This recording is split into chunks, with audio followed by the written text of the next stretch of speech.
An overnight house fire in Maple Grove has forced a family out of their home. The Maple Grove Fire Department says there was a large fire at a rental property in the 7200 block of Quantico Lane. Neighbors called 911 after seeing flames at the property. Crews from multiple stations responded, and the Golden Valley Fire Department sent a unit to support the firefighters.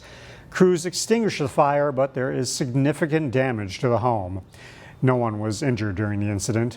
Department officials aren't sure what caused the fire, but an investigation is ongoing. A family-owned restaurant in Brooklyn Park is picking up the pieces after someone smashed in their front door, but they're thankful things didn't turn out worse. Ring camera security footage shows a burglar smash the front door of Sweet Taste of Italy with a baseball bat. The break-in occurred around 3 a.m. on Thursday. Owner Jim Stone says there's about $1,000 in damage to the door. But fortunately, the only money that was stolen was fake money in a dummy safe. This is going to be an out-of-pocket expense, which is unfortunate. But yeah, like I said, he didn't take much, which is great. And at least it was overnight. Nobody was working, so nobody got hurt. Stone hopes the community will continue to support his business. A popular spot to relax in Maple Grove is trying to reach a different batch of customers with new beverage and food options. In this edition of Business Matters, Kevin Miller gives us an inside look at a brewery's breakfast. It's watching time, temperature, the different processes within what wants to be followed or tracked. In a back room at OMNI Brewing. We know technology is great when it works. And now it's just a waiting game, time, temp. A new offering requires automation. 365. You still have your sight glasses to look into the drum itself, thermometer too. But also a human's 5 senses. Start smelling different equivalents, and in this case, it's more of like a bread baking. Spencer Olson is the coffee roaster at OMNI Brewing. We're ready to go. Every week, It's our Brazil. He transforms sacks of fresh beans into a brewable breakfast beverage. That has always been on my list. I want to learn how to roast coffee. I like learning new things. So the saying you can't teach a dog new tricks is not true. A well-crafted taproom experience is what we're all about. He and OMNI Brewing are new to the coffee business. The classic coffee shop, a place where you can sit, relax, catch up with an old friend, maybe meet a new one, is perfectly aligned with what we want our taproom to be about. I'll just do a 16-ounce drip coffee. Co-founder Zach Ward says coffee adds new appeal We have jumped in with both feet to the taproom. We are the first ones that I am aware of that are roasting our own coffee beans. Once it's roasted, the coffee is sent to the tap room and head barista. So this is a strawberry matcha. Holly Wickard. It's a good opportunity for us. A lot of people have given us tons of compliments on the roast, especially the cold brew. This is cold brew with a house-made mocha sauce. Our toasted marshmallow syrup is also from scratch, and then we just top it there with some graham cracker crumble. She created the menu, which includes house specialties like their s'mores cold brew. Way better than I anticipated. When you hear s'mores cold brew, you're like, oh yeah, that sounds good.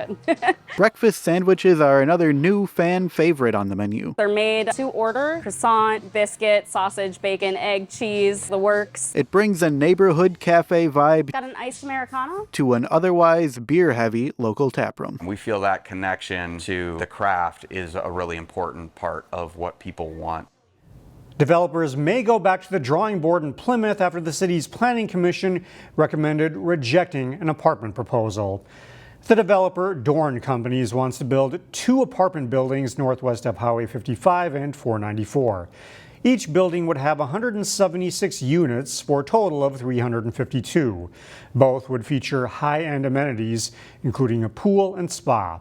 Plymouth City staff members found issues with the design of the buildings and parking at the site. The commission agreed. I'm concerned about the density, I'm concerned about the height, I'm concerned about the way they're doing the parking. The commission did recommend allowing high-density housing at the site. A home in Golden Valley recently went on the market for just under $700,000, and it has ties to a Minnesota icon. I got a chance to take a tour. You don't have that hustle and bustle of the city. On a corner lot in Golden Valley sits a home that was built nearly 40 years ago. Welcome to this home. You can see it has a great open floor plan. Realtor Andrea Soul points out features such as the sunken living room, a big black chandelier, and railings that look like they belong in a music venue. The current owners say when they have parties, the flow works really well with the large kitchen open to the main level, but you still have the funkiness of the railing. The current owners are Zach Johnson and Alethea Stenvik. They bought the home 4 years ago. Well, I think the coolest thing about it is, the vibe it has. When you walk in, you get this kind of glamorous 80s feel that, is very unique to this home. That glamorous vibe is no coincidence. When they were in the process of purchasing the home in 2020, they learned something surprising about the previous owner. That it was owned by the estate of PRN, Prince Rogers Nelson. This is Purple Rain money. Yes, he built it in 1985 for his mother. Built for his mother, but not kept in great shape. Essentially, it was a fixer-upper. Yeah, it was very apparent. It was in very rough shape. Now, after 4 years and a number of improvements to the interior and exterior, they're ready to sell and build their own home in the country. The home has been on the market for 3 weeks. We've got a lot of interest and a lot of people saying that they love the house and saying that the price isn't too high, but we have not got an offer yet. Johnson speculates it's the high interest rates and the housing market itself that created a challenging environment for sellers. We've joked about putting out pancakes, and But they're hopeful that this local curiosity won't be on the market for much longer. What a cool thing to own a little piece of Minnesota history. If you want to learn more about the home, you can find the listing at ccxmedia.org.